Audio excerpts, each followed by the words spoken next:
Good afternoon. Welcome to Deadly Days, Tales of Dark Fantasy. I'm continuing with Chapter 7 of Anarchist Apprentice, The Path of Light. Now, this is a book that I've been writing, and it's the first part of a trilogy, so I'm just sharing it as something that's kind of special to me. If you like it, I hope you would like to support it, share it with other people, that kind of thing. In the meantime, I'm just going to dive right into it here. I'm putting one chapter out every week. I'm trying to anyway. So, the Chapter 7, The Path of Light.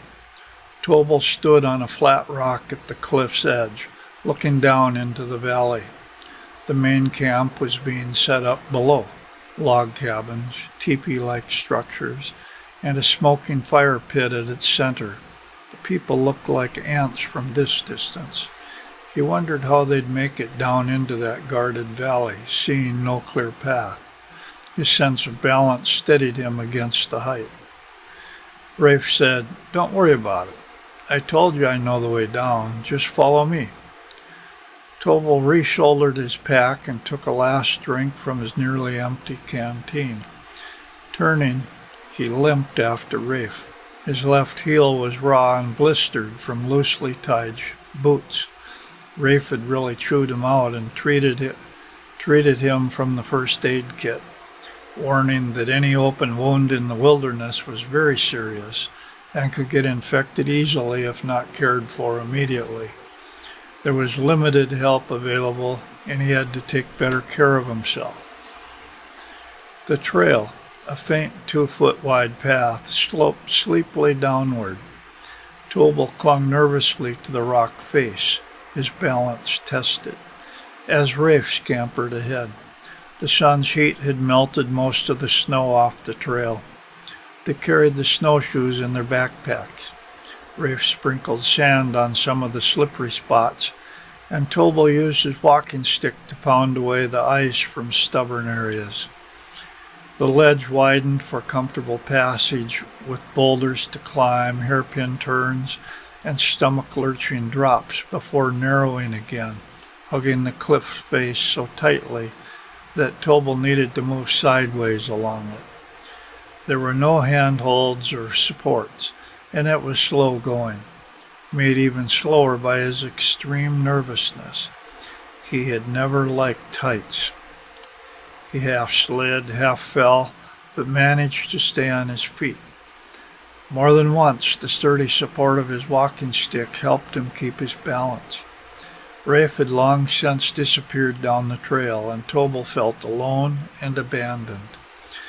He went around a large boulder where the trail widened, and he heard a scraping sound on the rock above him. Looking up, he saw a large gray blanket being thrown over his head as he was roughly grabbed and thrown to the ground.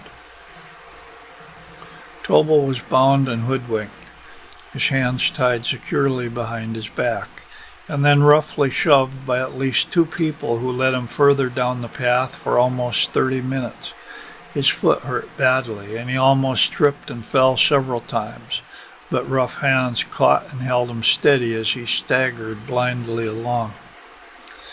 He was abruptly pulled to a stop and heard a loud voice, a loud knocking 3 times that echoed and hurt his ears. "Who is there?" a voice challenged. "A prisoner, master." "Where is he from?" "Master, he is from Neo-Rome and comes by way of Old Seattle." "What is he doing here?" "He is claiming sanctuary at Heliopolis, city of the sun." "What does he want from us?" "He cannot survive in the wilderness without our aid. He wishes for peace and seeks wisdom." "Let him confirm his intentions with an oath. If your intentions are truly honorable, you will be set free and received as a brother into our clan. Is this your wish?" Tobal nodded his head under the hoodwink. "I can't hear you," the voice bellowed harshly. "You need to say, 'Yes, you do,' or no you don't. Tobal stammered in a muffled voice. Yes, I do wish to become a member of your clan. That's better, though, the voice continued. Repeat your name and say after me. I, Tobal Kane, am a helpless prisoner in your power. I am a native of Neo-Rome and claim sanctuary at Heliopolis, the city of the sun, where I seek citizenship, light, and truth. I come in peace. I further demand, by right of blood, full participation in the mysteries of the Lord and Lady. I swear to hold these mysteries sacred and secret. If I break the oath, the hoodwink was roughly lifted, and a large chunk of rough bread covered with rock salt was shoved in his mouth. He started to gag, but a fierce voice whispered in his ear, "Eat it." As he struggled to swallow, the deep voice continued, "If I betray the bread and salt, may my body be mutilated and thrown to the wolves." Panicking, he stammered his reply and felt the sharp pain of a knife point near his groin. Someone was cutting away the fabric of his robe, and the bottom half fell to the ground around his knees. He felt very exposed and vulnerable. Release the prisoner. His arms were unbound, and the hoodwink was taken off. He blinked in the fierce sunlight and shivered in the cold as the wind swirled around his bare legs. He was standing in front of a teepee. The master was standing in front of him, dressed in a red robe with a welcoming smile. "Tobal Kane," he said, "welcome to our clan." The fiery figure stepped forward and embraced him in a crushing bear hug. "Come in, sit down.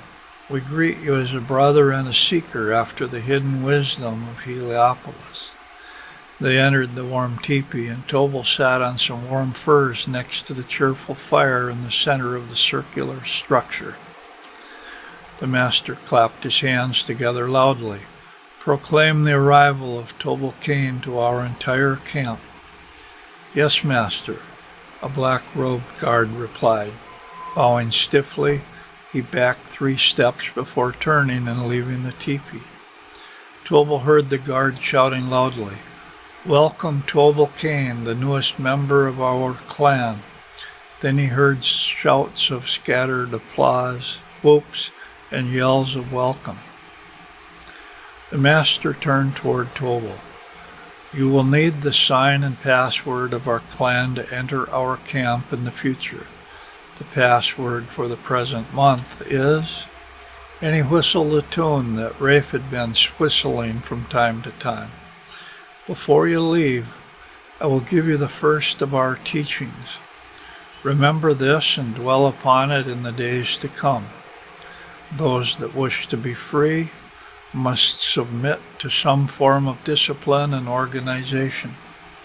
Tonight you will be initiated as an apprentice and expected to complete the duties of an apprentice. If you do not have the self-discipline, you will find your time among us very hard. Our goal is the development of self-discipline and personal freedom. If you learn your skills well, you will discover personal freedom and self-empowerment that you have never dreamed of. The rules of our clan are as strict as the rules of nature. A circle of elders guides us in all things. Respect them and go to them for advice and counsel when you need to. Don't worry about the apparent restrictions your obligations will place upon you. They're designed to free you and assist in the personal discovery of your own true will. In finding your own internal authority, you will no longer need our external authority. That is when you can follow your true destiny in life. It is our wish you find your own internal master and allow him to guide you in all things. We have no way of knowing what your true destiny might be. You have the right to discover and follow your true path, and none of us shall ever stop you. We will place power and knowledge in your hands. Remember, you have made a solemn oath to us of your good will and intention." "Now," the master clapped his hands and smiled, "you need to be prepared for your apprentice initiation." The master and 4 black-robed guards led him to another teepee that had a fire burning within it. Tobal was introduced to 5 others who were also going to be initiated that night. He was left there to share a light meal with his new comrades. Several hours later, the master and guards reappeared and addressed each of them. "Do you wish to take the apprentice initiation?" "It is my wish," said Tobal solemnly along with the others. "Then you need to be properly prepared. Guard," the master indicated toward Tobal and the others.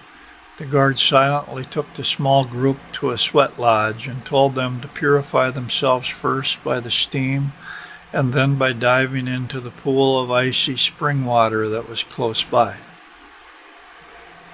Tobal dropped his clothing with the others and walked naked into the sweat lodge. There were 3 girls and 3 boys, but no one seemed to notice anything unusual about it. Tobal sat in silence and meditation with the others for 30 minutes in the steam until the sweat was pouring off him. He had been instructed to choose a magical name for himself. During this time, he had also been instructed to think about why he wanted to become an apprentice. His thoughts naturally turned toward his parents and how they had somehow wanted this for him. The sweat poured off as his stiff muscles slowly loosened and relaxed. He felt clean and refreshed. He was also getting excited about the coming initiation. 2 of the others had already left the sweat lodge, but he still hadn't decided upon a proper magical name for himself. Suddenly, it seemed his mother was whispering to him, "Brother Oak, you will be strong like an oak tree and help your brothers and sisters." After another 5 minutes in the steam, he ran out and dived into the shallow pool of icy water, gasping as the shock took his breath away. He staggered, gasping, out of the pool and ran into the main teepee where he grabbed a blanket and began rubbing his body furiously, trying to bring the circulation back. He felt a bit strange and silly as he picked up his mutilated robe and put it back on.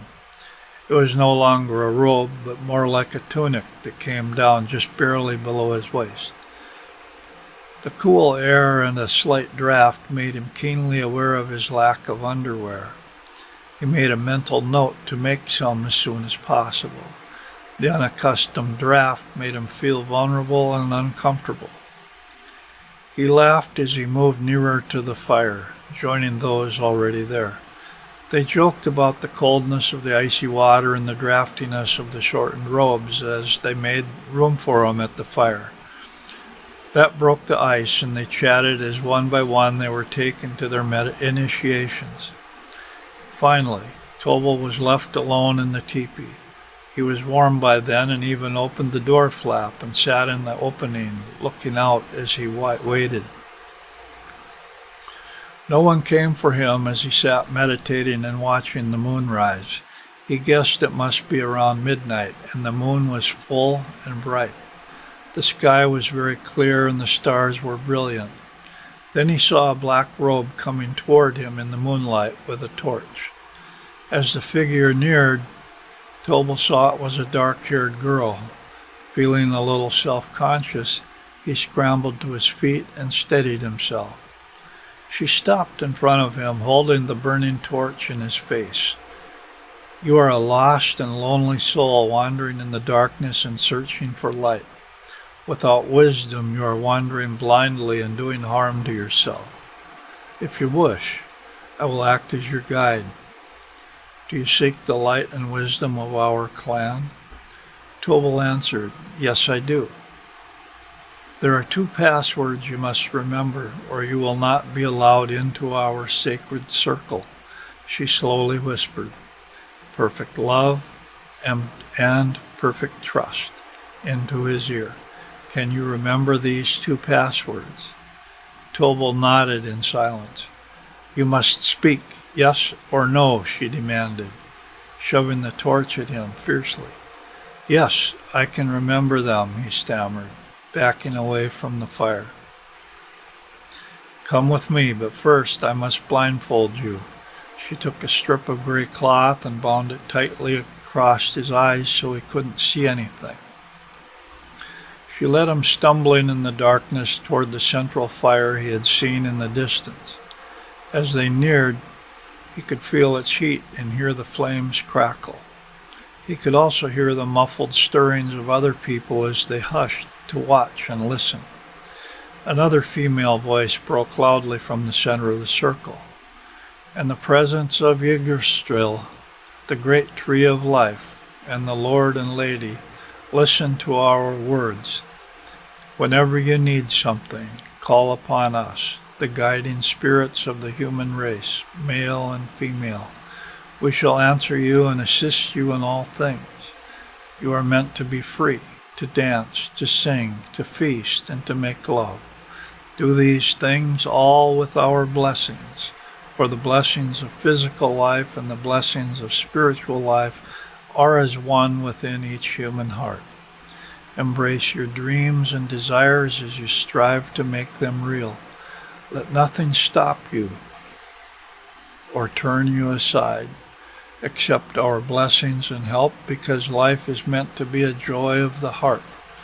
We, male and female, can be found within the dust of the earth and the light of the stars. Our awareness encircles the universe and binds it to our wills. In our union is the beauty of the green earth and the white moon among the stars, the mystery of the waters and the desires of the heart of man. We call upon your soul to join us in the creation of nature and the expansion of the life force into the universe. From the union of male and female, all things must come, and all things must return. Rejoice, therefore, in the duality of life, and let your worship be acts of humility, mirth, and reverence. Know that we are within you, male and female, and if you cannot find our union within yourself, you will never find it within another person. We will be with you at your death, even as we were with you at the moment of your birth. In the pause that followed, Tobal's guide stepped forward and said loudly, A seeker is among us. Tobal Cain has claimed sanctuary. He wishes to join with us and follow the ways of the ancient craft. The high priestess called out, This is not a matter to be taken lightly. Your immortal soul will be deeply committed to the path of the Lord and Lady if you continue. Do you wish to join the path of the Lord and Lady? Tobal spoke out firmly. I do. The high priestess came up to him and placed her hands on his shoulders. Know well that love and trust must be freely given so they may be freely received. Consider carefully your own words, because your life's blood may someday be required. Do you still desire this? Yes, I do. Very well. And following the way that stretches beyond life and death, will you serve the Lord and Lady and reverence? Will you serve the Lady and reverence the Lord? Will you keep secret from the untrustworthy those things we will show you? Yes, I will. Have you chosen a name by which you will be known within the circle? I have chosen Brother Oak as my magical name. So be it, Brother Oak. Enter the path of life. Tobal was pulled forward into the circle, but his guide sharply pulled him back. Brother Oak, you can't enter our sacred circle unpurified. Tobal waited, wondering what was going on. He felt water being sprinkled over him. I purify you with water. He suddenly smelled incense very strongly. I purify you with fire. The high priestess continued, "Know this, you will not be asked to go against the inner voice of your conscience or against your higher soul by taking the oath of our sacred circle." He felt the sharp point of a knife blade pressing painfully into his chest. Better to rush upon this blade than continue with fear in your heart. "What are the passwords?" Tobal whispered, "Perfect love and perfect trust." The high priestess smiled. "These are most welcome within our circle. I give you another." She embraced Tobal and kissed him, her body pressed tightly against him. With her body she turned him around and pushed him into the circle. Then she led him stumbling clockwise around the fire, coming to a sudden stop. Powers of the East, Brother Oak is properly prepared for initiation as apprentice into our ancient craft. He was led further and stopped again at another point. Powers of the South, Brother Oak is properly prepared for initiation as apprentice into our ancient craft. This was repeated 2 more times, once at the west and once at the north. Then she led him back near the center of the circle, where he felt the heat from the bonfire against the front of his body. "You are about to be recognized as an apprentice of our clan and circle. As an apprentice, you are expected to gain the skills to survive on your own in the wilderness. You are expected to take care of your own belongings and eventually set up your own household. You are expected to solo for 1 month to prove your mastery of survival skills. Following that," she continued, "you are expected to train 6 others even as you will be trained. You must do these things before you are allowed to progress into the 2nd degree of our ancient and holy craft. Do you understand this? Do you agree to do these things to the best of your ability?" "I do," said Tobal. "In agreeing to these obligations, you have passed this test required and may now take the oath of our circle. Are you ready to continue?" "Yes, I am." "Will you always help, defend, and protect brothers and sisters of our clan from harm?" "I will." "Then repeat after me. I, Brother Oak, in the presence of Yggdrasil, the great tree of life, and the Lord and Lady, most solemnly swear I will keep the secrets of our clan. I will never refuse to share these secrets with a brother or sister if they have been initiated as I was. I further swear I will not lose control of my thoughts, words, or actions. I will not use my powers for evil purposes, and I will proceed with firmness and courage to the conclusion of this initiation. I will let my inner conscience and higher self guide me in all ways.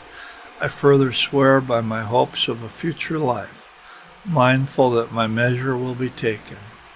May my weapons be turned against me if I break this solemn oath. So help me, Lord and Lady, and my own higher soul." "Now we are going to take your measure." Tobal felt the high priestess and someone else stretch a cord from the top of his head to the ground and heard them cut it. Then the string was placed around his forehead and a knot was tied as the measure was taken. Next he was asked to raise his arms and the string was placed around his heart, where another measurement was taken and another knot was tied in the cord. Lastly, he felt the cord around his hips and genital area, where a final measurement was taken. The high priestess wound up the string and placed it on an altar that stood near the fire. "Before you are sworn, are you willing to pass the ordeal?" "I am willing," Tobal answered. A drum began to sound, and he could hear the outer circle come alive as members began to dance and move around the circle. They gently pushed and nudged Tobal as they passed, turning him until he was giddy and completely disoriented. This seemed to go on forever as a feeling of stuffiness, energy, and heat within the circle became overpowering until the cone of power was raised. Tobal felt like he was about to faint. Abruptly, the high priestess called a halt and turned Tobal back to face the bonfire. "If you seek the light, you shall find it," she shouted, snatching the blindfold from his eyes. He was momentarily blinded and couldn't see. This bonfire is the symbol of the triumph of truth and wisdom. The light it gives is symbolic of the greater spiritual light you now seek. Placing her hand on his head, she intoned, "In the name of the Lord and Lady, I transmit this blessing of love and light to stir your higher self and bring you into the light." A tingling and pouring of light and energy flowed through Tobal. It was so powerful that he felt dizzy and happy at the same time. The high priest came up next, placing his hand on Tobal's head.